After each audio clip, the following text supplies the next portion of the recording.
If you would like to get your song reviewed, dear listener, there's the filthy capitalist option. As Sori says, $125 gets you straight to the head of the line. You don't have to be a part of the alliance. You don't have to be part of the group. Wait a minute. And the biggest thing is you don't have to wait. You hop, skip, and jump right in front of everybody. $125 gets you there. You do that 3 times, and then get mashed down to the $75 rate for perpetuity. Yes! Also, there is a band review option.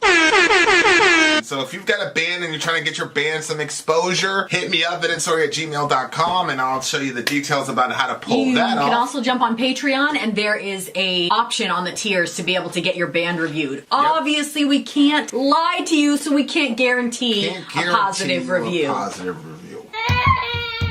Get what you get. It's just rubbish. Rubbish. Rubbish. That's British for garbage. My favorite is a community option. $1 at the gate gets you in at Patreon. You get to join an alliance. The alliance joins their points together, and that helps determine what songs that we do. The alliances hang out on Discord. Message me on Patreon to get the link. And they do all kinds of other cool things. They do Minecraft, Dungeons and Dragons. Yeah. It's really a community within the community. Anybody can go on the village, facebook.com/Vin and Sori. There's 160,000+ people on the channel. What's cool about the Discord is that it offers a real opportunity for community connection, friendship, that type of thing. And it's on Discord, so if you're not a Facebook person, it's for you. You start off at $1. Right. Plus you get exclusives. Sori and I are working on a song. So the first 15 seconds of that was on Patreon. Also, at $15 tier and above, when we actually debut the video, they're going to be there live with us. There you are, dear listener. Buy our merch. Buy our merch indeed, and shall lead them. To buy our merch. Yes, dear listener, yes, dear listener, yes, dear listener. We are in the midst of the Warning stream. Yes. You guys just missed a really, really cool, unique thing that you're never going to see again on the internet, other than at Vin and Sori. We'll talk about it on the other side of the break. Having said that, the time has become now for us to listen to... This one is a Foo Fighters cover that they did. The name of the song is The Pretender. The Warning. I'm pretty sure we did The Pretender. I think we did.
Why does that keep going back to mute? Okay. Okay, guys, we're back. So that was a Foo Fighters cover.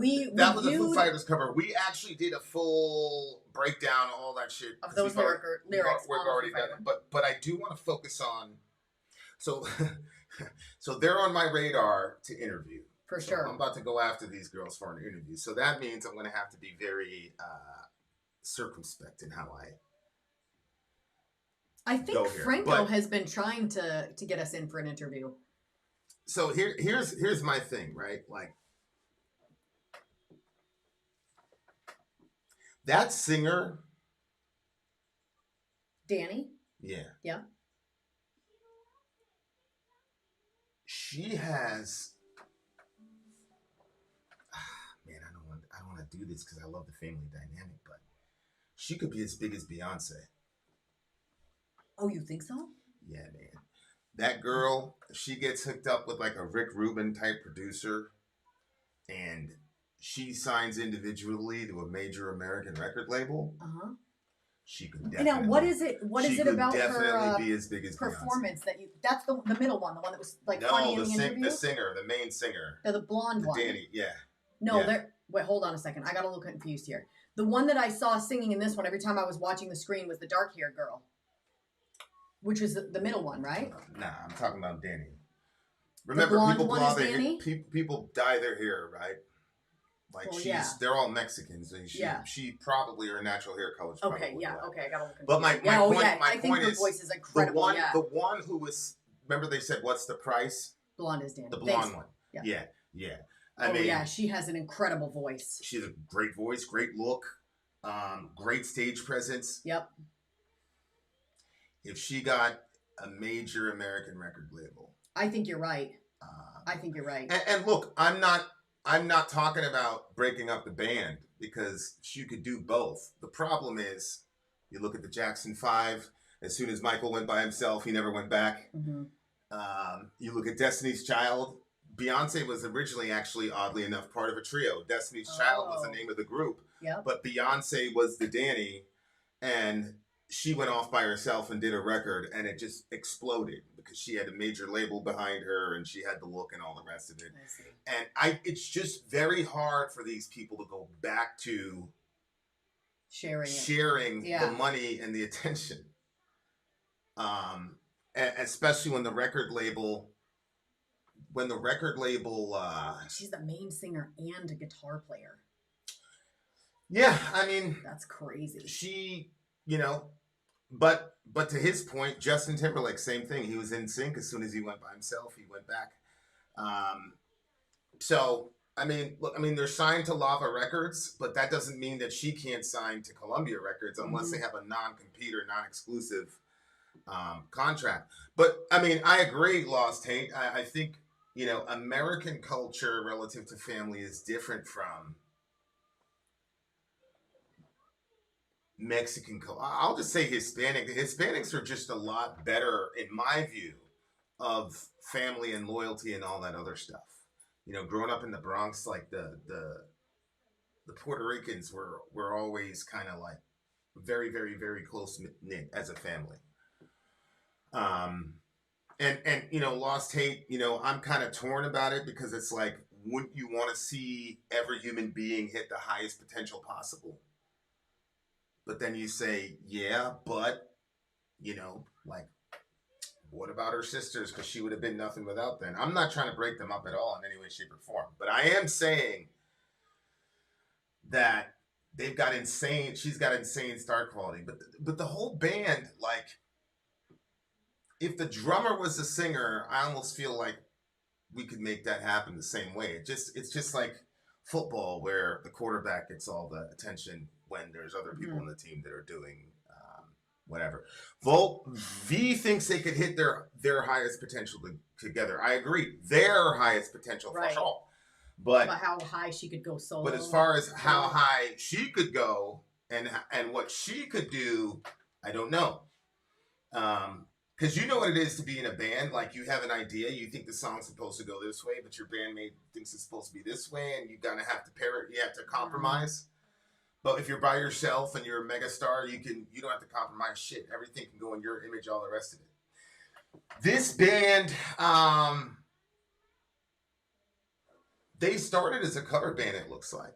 Yeah, they did. And then they started doing, remember she said at the beginning of the documentary that Franco put together, that all of a sudden they hit a point where they were producing their own music and it was like, okay, we're our own thing and people are coming to see us. Mm-hmm. That must have been crazy. Mm-hmm. Yeah. Mm-hmm. You know what's crazy? Okay, so I've heard them do this cover, but I think I like their own start to finish projects even better than the cover. Oh, 100%. I mean, I feel like it's almost like two different bands. Dave Grohl. Well, I mean, they are. It would be because they're trying to do a cover of another one. So. Dave Grohl has a certain kind of vocal style, and she was emulating that. But it's kind of like a condescension for her. Yeah, because I agree. Vocally she's stronger than Dave Grohl by a mile.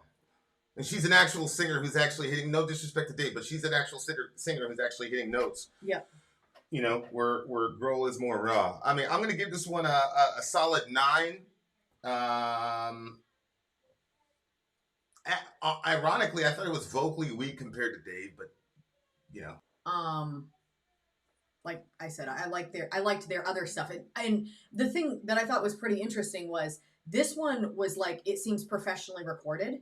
And we were catching glimpses of a live show from like friggin' people's cell phones, it seemed like, from Franco's video. Mm-hmm. And those videos, like the quality of the vocals and everything, of the energy and everything that they put forward, I think just made for their total like part of what like pulls you in to liking what they do. So for me, this one's like an 8.4. I mean, I'm not saying they did a bad job. They didn't. It's just, I just love what they do when they're just like going all out there in their style better. Mm-hmm. Last thing I'll say is that, Loomis, give me one where it failed, because Beyonce worked, Justin Timberlake worked.